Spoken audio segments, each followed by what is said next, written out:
Hello, 8th grade orchestra. Good morning or afternoon or midnight, whatever time you're watching this video and doing your assignments. But happy Friday. Let's go to our assignment. Assignments folder in Schoology, distance learning for the week. And then I have a yellow folder for Friday for April 10th. Okay, so we'll go into there.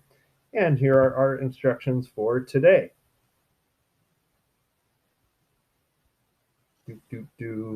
Coffee break. Uh-oh, I'm out of coffee. Guess that means more. Wow, that took a while to load. Okay.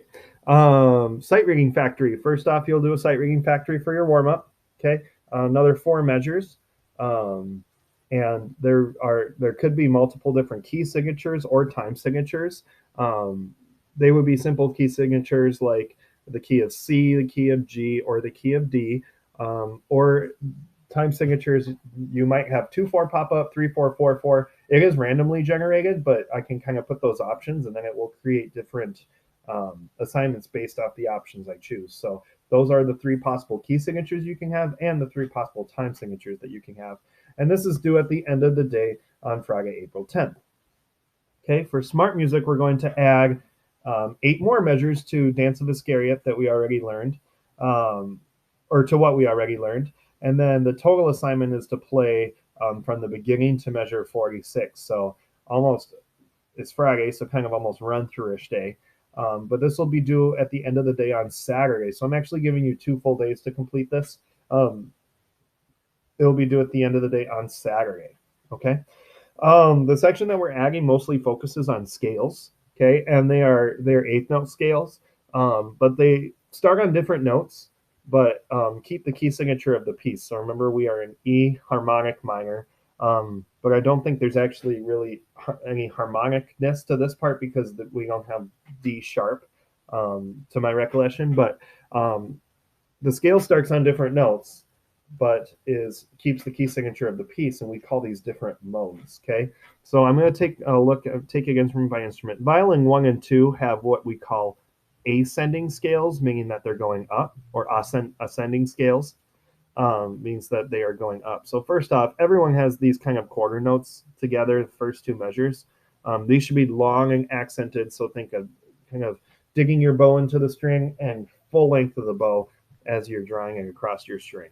Okay, we want aggressiveness here. Okay, but with the 8th notes, we start on E. So this is an E harmonic minor scale. We actually can categorize this as natural because it's a D natural, not a D sharp. Okay, and then go to the next. I'm going to the next kind of set of measures, and now all of a sudden we're starting on C. Okay, so that is another version of the scale. It's actually called Phrygian. Okay, and then we're back to E, E minor. So kind of just some scale exercises. Okay, in the key of E minor. Okay, shouldn't be too difficult. All right, let's look at violin 2. Okay, I'm going to scroll to the bottom of the page. We are looking at measure. Oh, I guess I need to go on to the second page. Okay, we're looking right here at 38. Again, same thing as the violin ones.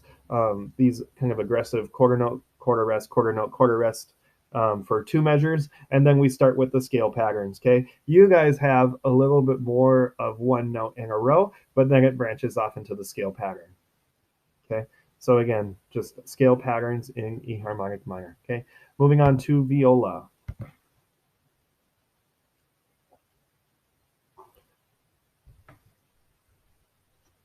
Still loading, still loading.